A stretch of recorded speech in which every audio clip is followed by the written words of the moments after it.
Hello guys, देखिए आज हम प्रमेय 6.1 स्टार्ट करने जा रहे हैं। और 6.1 प्रमेय है आपकी, यदि किसी त्रिभुज की एक भुजा के समांतर अन्य दो भुजाओं को भिन्न भिन्न बिंदुओं पर प्रतिच्छेद करने के लिए एक रेखा खींची जाए तो ये अन्य दो भुजाएं एक ही अनुपात में विभाजित हो जाती हैं। देखिए, या तो आपके लिए क्वेश्चन जो है इसी टाइप से मिल जाएगा लिखा हुआ, या फिर इसको ऐसे भी आ सकता है कि थेल्स की प्रमेय सिद्ध कीजिए। तो आपके लिए दोनों तरह से मिल सकता है। तो इसके लिए है क्वेश्चन भी हमारे नॉलेज में होना चाहिए, या फिर केवल आपके लिए 2-3 वर्ड लिखे हुए आ जाएंगे, थेल्स की प्रमेय सिद्ध कीजिए। तो इसका हमें पूरा जो है एक्सप्लेनेशन आना चाहिए, वो हम आपके लिए अभी कराएंगे इसमें। तो चलिए फिर मैं स्टार्ट करते हैं। देखिए, इसमें एक कोई त्रिभुज है हमारा, ये रहा त्रिभुज ABC, और इस रेखा के समांतर एक रेखा हमने DE खींची, और देखिए इसमें बोला है कि ये दोनों जो हमारी भुजाएं हैं ये बराबर बराबर अनुपात में विभाजित होंगी। तो देखिए क्या करेंगे हम, यहाँ से हमने एक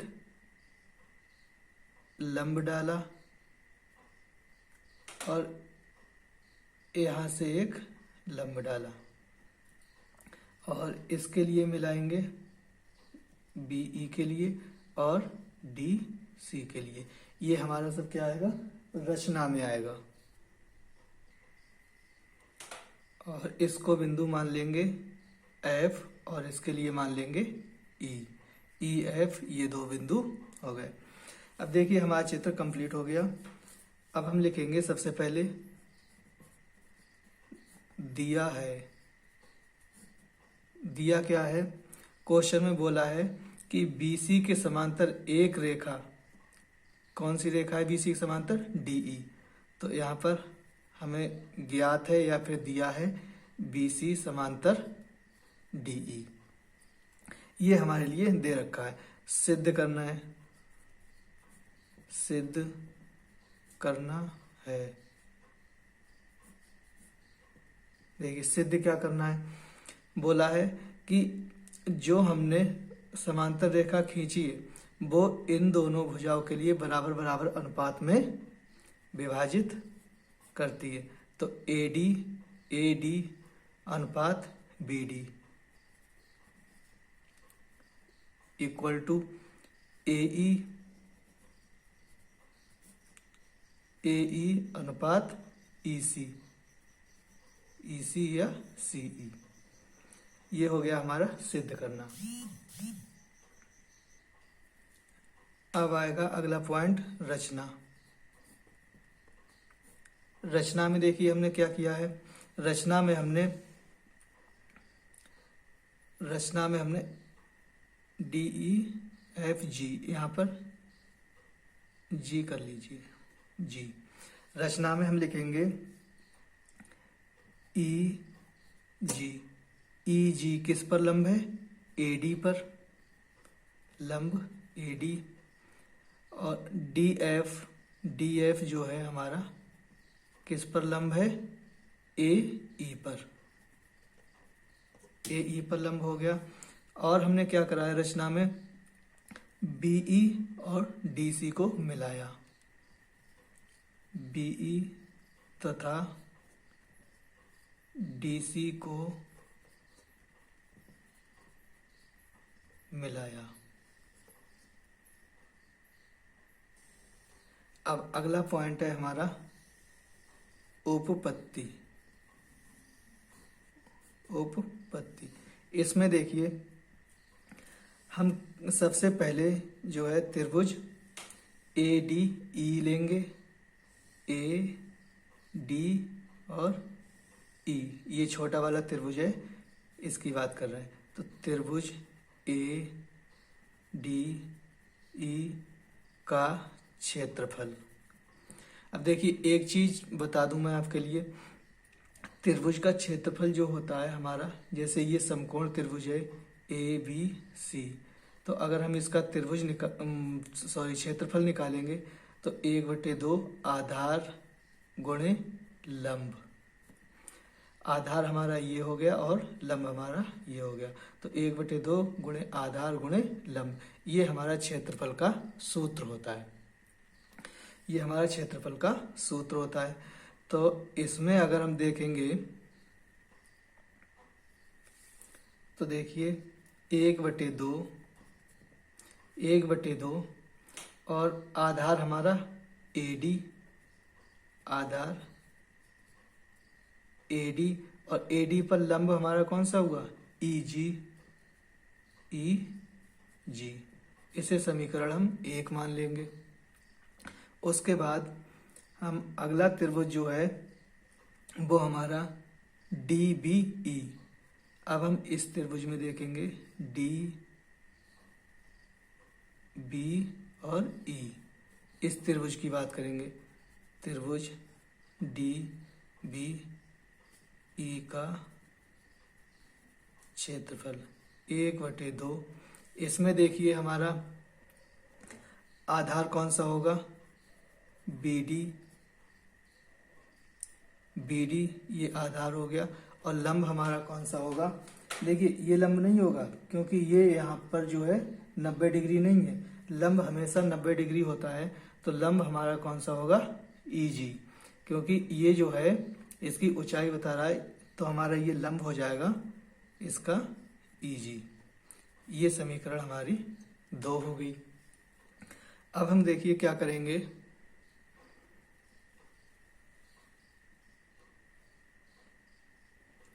समीकरण 1/2, समीकरण 2 से भाग करेंगे 1 के लिए, तो ऊपर हो जाएगा हमारा त्रिभुज ADE का क्षेत्रफल बटे त्रिभुज DBE का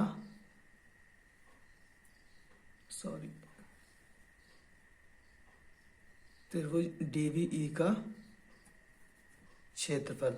इधर भी हमारा 1/2 AD गुणे EG बटे 1/2 BD गुणे EG। अब देखिए 1/2 से 1/2 कैंसिल, EG से EG कैंसिल, क्या बचा हमारा यहाँ पर त्रिभुज ADE का क्षेत्रफल बटे त्रिभुज DBE का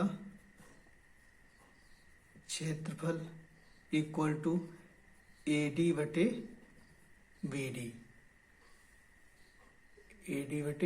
BD। इसको हम मान लेंगे समीकरण A। अब देखिए आगे चलते हैं। अब फिर से देखिए चित्र में देखते हैं। अभी हमने क्या करा था, अभी हमने सबसे पहले ADE त्रिभुज लिया था, ADE त्रिभुज लिया था, और उसके बाद दूसरा त्रिभुज लिया था हमने DBE।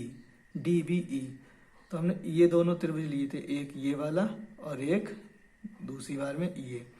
अब हम दूसरी साइड लेते हैं, तो हम क्या करेंगे, ये वाला त्रिभुज तो हमारा कॉमन ही रहेगा, छोटा वाला ADE, इसको लेंगे, और दूसरी बार में त्रिभुज लेंगे हम EDC, ये वाला देखिए EDC, ये वाला त्रिभुज लेंगे।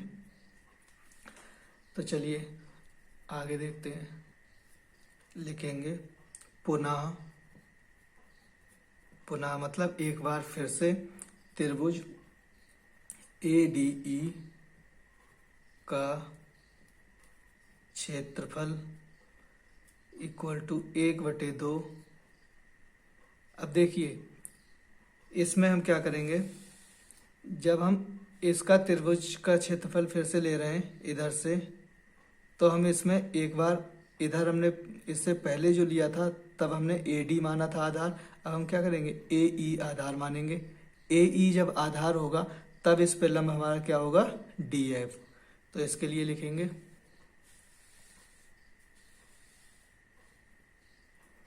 1/2 और आधार हमारा क्या होगा, ए ई, और लंब हमारा क्या होगा, डी एफ।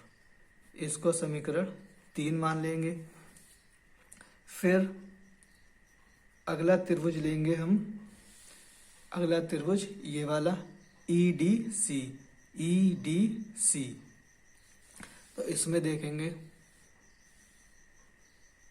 त्रिभुज ई डी सी का क्षेत्रफल 1/2 ई सी आधार और डी एफ हमारा क्या होगा, लंब हो जाएगा। अब हम इन दोनों के लिए क्या करेंगे, समीकरण 3/4 से 4 से भाग करेंगे 3 के लिए। तो त्रिभुज ए डी ई का क्षेत्रफल बटे त्रिभुज ई डी सी का क्षेत्रफल, इस साइड में हमारा आएगा 1/2 ए ई गुणे डी एफ बटे ये वाला 1/2 ई सी गुणे डी एफ। अब देखिएगा डी एफ से डी एफ कैंसिल, 1/2 से 1/2 कैंसिल। तो यहाँ पर इस साइड में area of A D E त्रिभुज ई डी सी का क्षेत्रफल इधर हमारा क्या बचेगा, ए ई बटे ई सी। इसको हम मान लेंगे समीकरण बी। अब देखिए 9th में पहुंच जाइए थोड़ी देर के लिए। हमने 9th में पढ़ा था कि एक ही आधार पर बनने वाले दो त्रिभुजों के क्षेत्रफल बराबर होते हैं। तो इसमें देखिए हमारा चित्र में हमने एक बार ये वाला लिया था त्रिभुज, ये वाला, इसमें हमारा कॉमन क्या है, ये भुजा कॉमन है। और दूसरी बार में ये वाला हमने लिया था, इन दोनों में कॉमन हमारी ये भुजा है नहीं है। तो ये इन दोनों त्रिभुजों का आधार हो गया। तो ये दोनों में कॉमन है, दोनों में ये भुजा कॉमन है, तो ये आधार हो गया। और एक ही आधार पर बने हुए दो त्रिभुजों के क्षेत्रफल एक बराबर होते हैं। तो इस वाले त्रिभुज का क्षेत्रफल और इस वाले त्रिभुज के क्षेत्रफल के बराबर होगा। तो हम यहाँ पर लिख सकते हैं कौन सा त्रिभुज, त्रिभुज डी बी ई का क्षेत्रफल, त्रिभुज डी बी ई का क्षेत्रफल बराबर त्रिभुज ई डी सी का क्षेत्रफल लिख सकते हैं। तो यहाँ पर लिखेंगे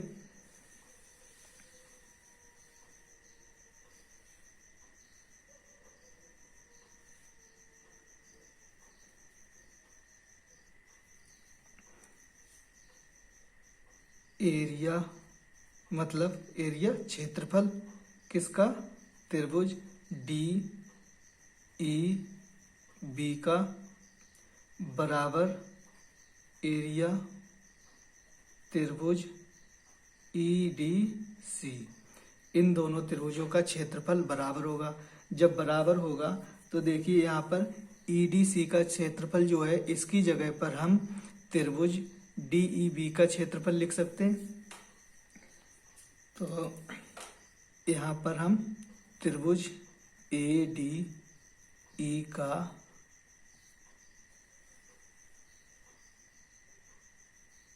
क्षेत्रफल बटे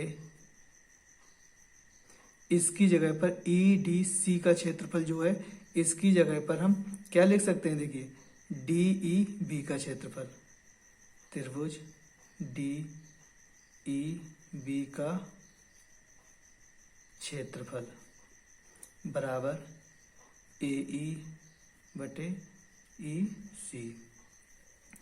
अब देखिएगा, इसको हम समीकरण मान लेंगे C। अब देखिएगा समीकरण A